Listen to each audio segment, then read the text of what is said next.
Shalom. Shalom. Puji Tuhan, saudara-saudara terkasih.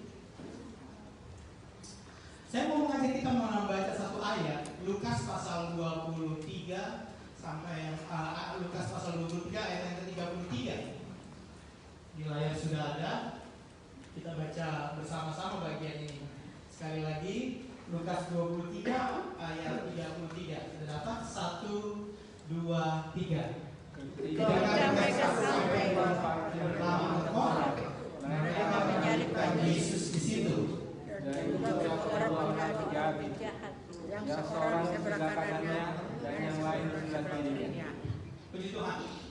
Saudara-saudara, saya mau fokus saudara sama bagian A-nya saja, sampai kata mereka menyalibkan Yesus di situ, sampai di situ. Saya mau saudara fokus ke situ. Saudara, di Alkitab ini kita nggak akan menemukan nama Kalvari kecuali Golgota. Jadi tidak ada nama Kalvari, kata Kalvari di Alkitab banyak kecuali nama Golgota. Sebab kedua nama ini sama-sama sebuah bukit yang terletak di luar kota Yerusalem. Kata Kalvari ini di Alkitab itu tidak didapati dengan nama Bukit Golgota. Itu adalah pengertian yang sama saya katakan. Kata Golgota ini berasal dari bahasa Ibrani, sedangkan kata Kalvari itu dalam Yunani atau Latin yang aslinya Kalvarine, atau dalam bahasa Inggris akhirnya lahir kata Calvary. Posisinya letaknya itu kota itu di luar kota Yerusalem. Saudara-saudara, kenapa Kalvari ini menjadi penting, saudara? Karena bagi kekristenan dan manusia pada umumnya, Kalvari itu menjadi penting. Kenapa? Karena Yesus mati menebus dosa dunia. Orang percaya di seluruh dunia, orang Kristen di seluruh dunia hari ini itu merayakan Jumat Agung. Ada beberapa negara yang total Jumat Agung seperti ini adalah holiday, federal holiday kayak Indonesia. Federal holiday, Filipina juga. Amerika enggak. Amerika ada 12 state yang state holiday. Di antaranya Texas, Florida, Hawaii, New Jersey. Mereka off hari ini. State holiday. Enggak semua sih ya. California enggak tahu kenapa kapan, mudah-mudahan kita dapat juga ya. Jadi Amerika cuma 12 state yang punya holiday untuk hari ini. Saudara-saudara, Kalvari begitu penting, Kalvari begitu berarti. Kenapa? Karena Kalvari menjadi sumber pemberitaan Injil. Kristus Tuhan mati menebus dosa manusia. Anugerah pengampunan Allah tersedia lewat pengorbanan Kristus yang mati di Kalvari. Saudara-saudara, hal yang perlu manusia lakukan hanyalah dengan rendah hati berkata, "Pimpinku ke Kalvari." Itu judul kita. Hal yang perlu manusia lakukan dengan rendah hati berkata, "Pimpin aku ke Kalvari." Dua hal, saudara-saudara, yang akan terjadi tak kala Allah memimpin kita ke Kalvari. Dua poin yang akan kita pikirkan malam hari ini. Yang pertama, saudara-saudara, tak kala Allah memimpin kita ke Kalvari, yang pertama, dosaku ditebus. Saudara-saudara, bukan paku yang membuat Yesus tersalib, tapi kasihnya kepada orang berdosa seperti saya. Itu yang membuat Yesus tersalib. Itu tulisan seseorang ya, saudara, itu saya kutip, itu tulisan seseorang. Bukan paku yang membuat Yesus tersalib, tapi kasihnya Allah yang besar terhadap orang berdosa seperti saya. Itulah yang membuat Yesus terpaku di kayu salib. Saudara-saudara, karena akhir hidup manusia itu akan berakhir kepada kematian. Sejarah manusia akan ditutup dengan hukuman kekal. Kenapa? Karena semua orang berdosa. Semua orang berbuat dosa dan tidak ada satupun yang kudus, yang suci, dan semuanya berdosa dan upah dosa adalah maut. Makanya saya katakan akhir hidup manusia adalah kematian kekal. Tapi Allah mengasihi manusia. Kasih Allah seiring dengan keadilannya. Dia tidak membiarkan manusia binasa. Saudara-saudara, kalau saudara melihat ke dalam diri saudara, siapa sih kita ini yang diselamatkan oleh Tuhan?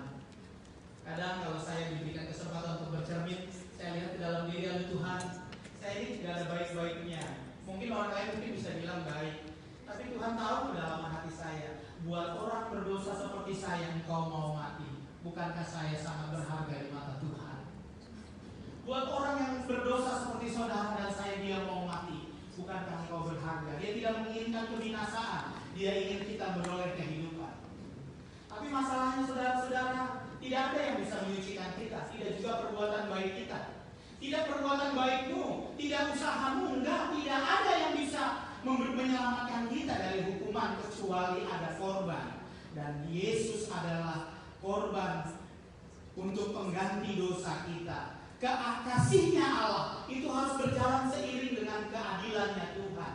Tuhan itu kudus dan dosa itu harus dibayar. Dosa itu sebagai sebuah hutang yang harus dibayar. Ada harga penggantinya. Allah tidak bisa sekonyong-konyong mengampuni kita. Kalau ada pernah orang bertanya, kenapa sih harus seperti itu? Kenapa tidak Allah hapuskan saja dosa? Kalau Allah penuh kasih, hapuskan saja, ampuni saja. Dia tidak bisa. Dia tidak bisa melanggar dirinya. Ketika dia berkata upah dosa adalah maut, kejahatan dan kesalahan manusia harus dihukum, dan kematian adalah hukumannya, itu harus terjadi. Sekalipun Allah mengasihi manusia, namun keadilannya itu berjalan seiring. Dan di Kalvarilah kasihnya Allah dengan keadilannya Allah itu bertemu. Jadi tanpa kematian Kristus, saudara-saudara, nggak ada yang bisa menyelamatkan kita. Tanpa kematian Kristus tidak ada penebusan dosa. Kasih Allah berjalan seiring dengan keadilan Tuhan. Kematian Yesus adalah menjadi jalan supaya manusia beroleh selamat. Satu hari, saudara-saudara, di tahun 1930 Amerika sedang dalam Great Depression. Ada kesulitan besar di Amerika. 1930-an adalah perang dunia saat itu. Jadi ekonomi Amerika sangat rapuh, sangat bermasalah. Ada seorang mayor di New York City. Selain sebagai mayor, dia juga adalah seorang judge. Suatu malam yang dingin, sidang dibuka dan mayor itu memimpin sidang. Masuklah seorang wanita tua yang rusuh, compang-camping, dituduh karena kasus pencurian sepotong roti 1935. Lalu mulailah berkata judge itu, "Hai ibu, apa benar kau mencuri sepotong roti?" "Ini aku." "Benar yang mulia, maafkan saya harus mencuri roti itu. Saya nggak sanggup melihat air mata cucu saya." Dia punya 2 cucu. Menantunya meninggalkan anak perempuannya yang sakit.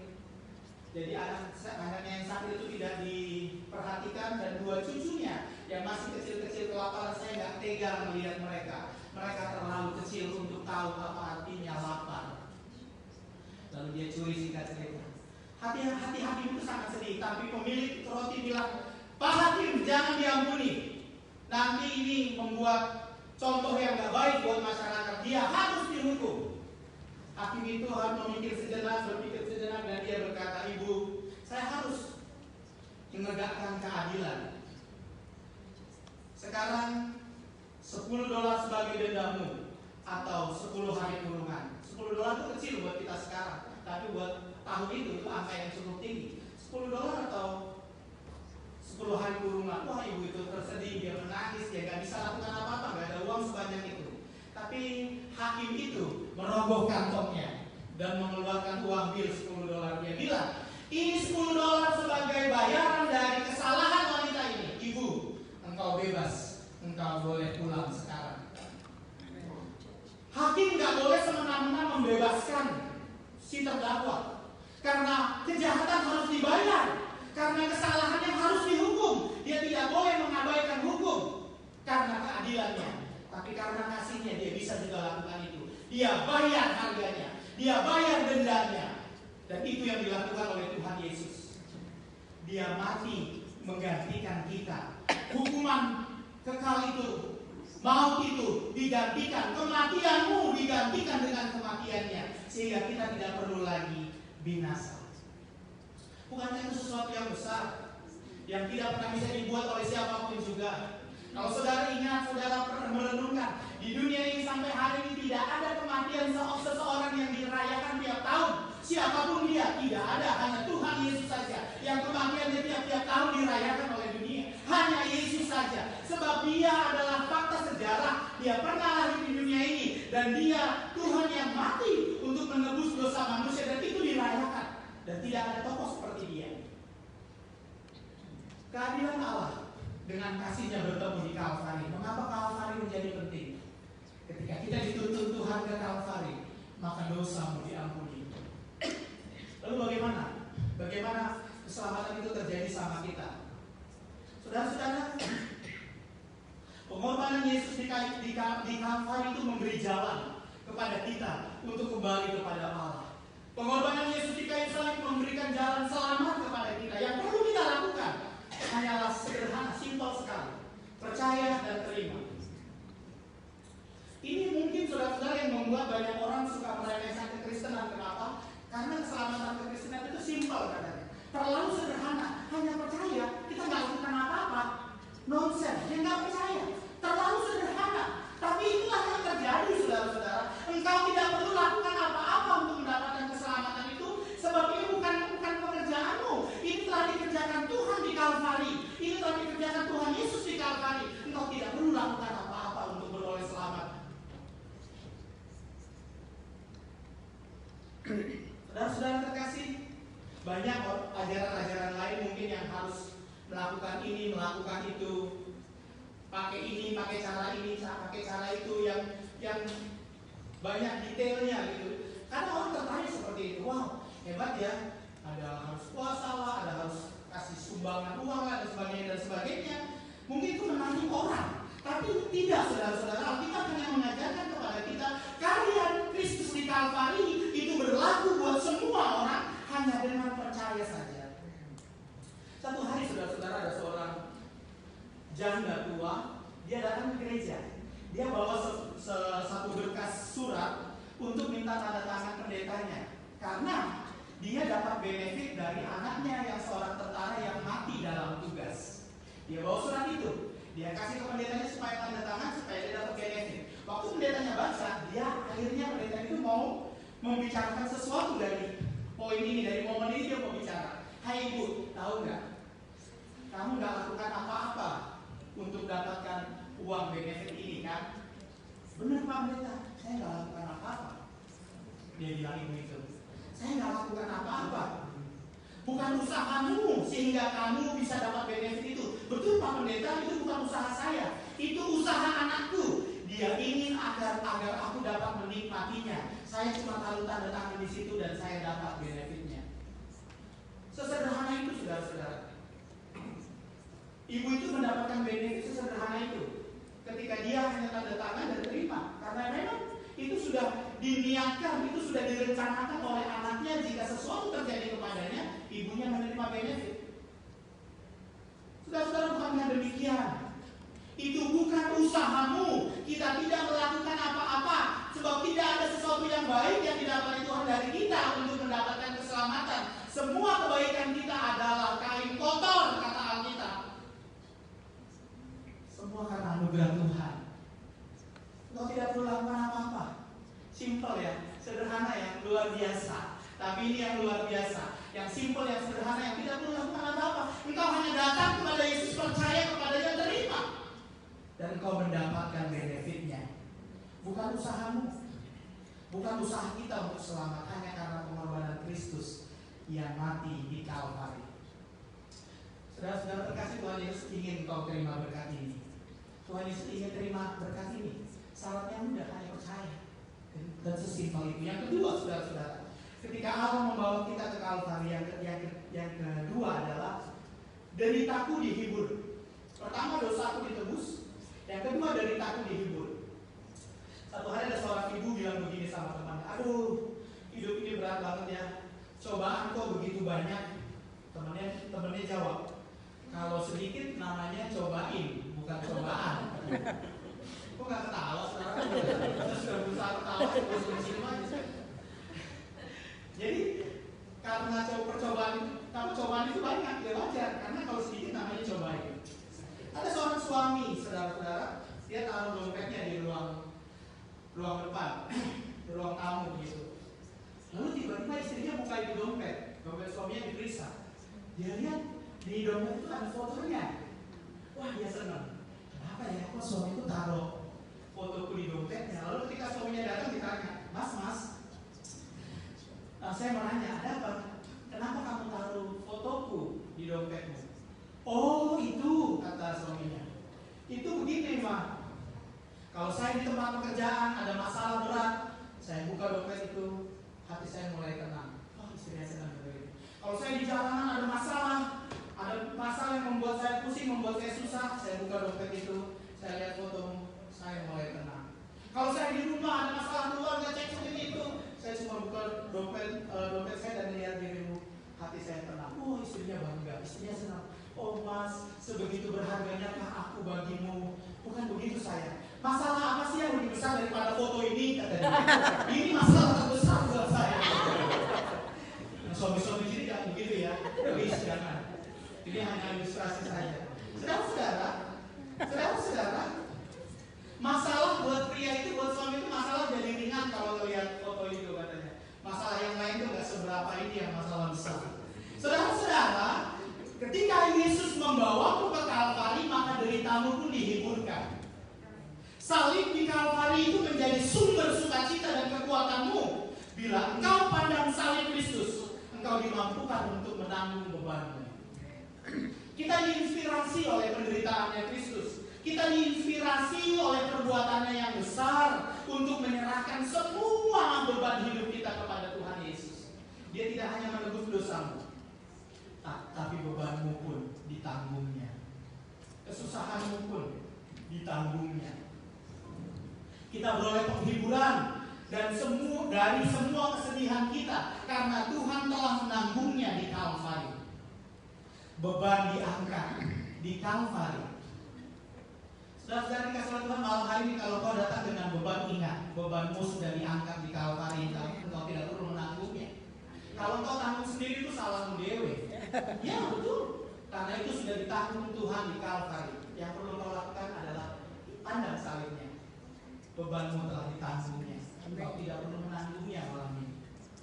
Engkau tidak perlu menanggungnya sebab bebanmu ditanggung Tuhan di Kalvari. Ada satu lagu terkenal, Lead Me to Calvary. Itu lagu yang cukup dikenal. Lagu ini dipopulerkan tahun 1921 oleh Jenny Hassier di New Hampshire, 1921. Kehidupannya berat, saudara-saudara. Kehidupannya sangat-sangat susah. Dia harus merawat sisternya yang invalid, yang cacat. Padahal dirinya sendiri juga harus berjuang menahan sakit sendi-sendinya yang membuatnya juga lumpuh. Sangat berat hidupnya. Dia harus merawat hari-hari masa mudanya dilalui untuk merawat sisternya. Tapi dia sendiri juga mengalami penyakit yang sangat susah yang membuat dia juga membawa dia kepada kelumpuhan. Tapi luar biasa, Jenny terus memiliki sikap yang ceria untuk melewati semua pergumulannya. Di masa-masa sulit justru dia banyak tulis puisi dan banyak tulis lagu. Satu hari saudara-saudara ketika sakitnya tidak tertahankan lagi, dia berdoa kepada Tuhan, Tuhan tolong aku untuk bersedia menanggung salibmu tanpa mengeluh. Karena engkau telah pikul salibku. Itu di ayatnya yang keempat maksud saya. Ayat yang ketiga dan yang kedua dia tulis begini. Aku ingat kebangkitanmu ketika kubur itu kosong. Para wanita datang menjenguk kuburmu. Engkau telah bangkit. Dan di ayat yang pertama, di situ dituliskan, di ayat yang pertama dia menuliskan begini. Bahwa dia tuliskan ayat yang pertama berupa seruan kemenangan dan sebuah komitmen untuk terus-menerus mengingat karya Kristus di Kalvari. Dia katakan begini, jangan lupa Getsemani, jangan lupa sengsaranya, jangan lupa cinta Tuhan, pimpin ke Kalvari. Saudara-saudara dikasih oleh Tuhan, Jenny mengalami pergumulan yang berat dalam hidupnya. Tidak mudah hidupnya, tapi dia tidak kehilangan sukacita. Orang-orang ketika datang berusaha untuk menghiburkan dia, justru pulang dengan sukacita karena melihat kehidupan yang berbeda. Sukacita yang luar biasa dari Jenny. Kenapa? Karena dia tahu Tuhanlah yang menopang dia, Tuhanlah yang menanggung persoalan dan penderitaannya di Kalvari. Yang dia lakukan, jangan lupa Kalvari. Saudara-saudara yang dikasih oleh Tuhan, malam hari ini saya mau mengajak kita kembali merenungkan kebaikan Tuhan. Dia masih buat engkau, buat orang-orang berdosa seperti kita, supaya kita beroleh hidup, dosa kita diampuni. Dan yang kedua, segala pergumulan kita, derita kita pun Tuhan hiburkan. Kiranya kematian Kristus di kayu salib memotivasi kita untuk datang lebih lagi mencintai dan mengasihi Tuhan.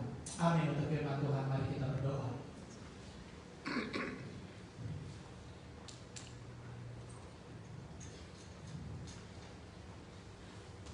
Kami bersyukur buat kebaikan Tuhan atas kami yang pelihara hidup kami. Terima kasih buat firman-Mu bahwa Engkau mati bagi kami. Salib-Mu di Kalvari mengingatkan kami bahwa Tuhan Kau setia tidak meninggalkan kami. Kami diselamatkan karena kebaikan-Mu. Terima kasih. Dan hidup kami pun Engkau pelihara, Engkau tangguh, Engkau angkat segala beban kami. Terima kasih buat firman-Mu. Dalam nama Tuhan Yesus kami berdoa. Amin.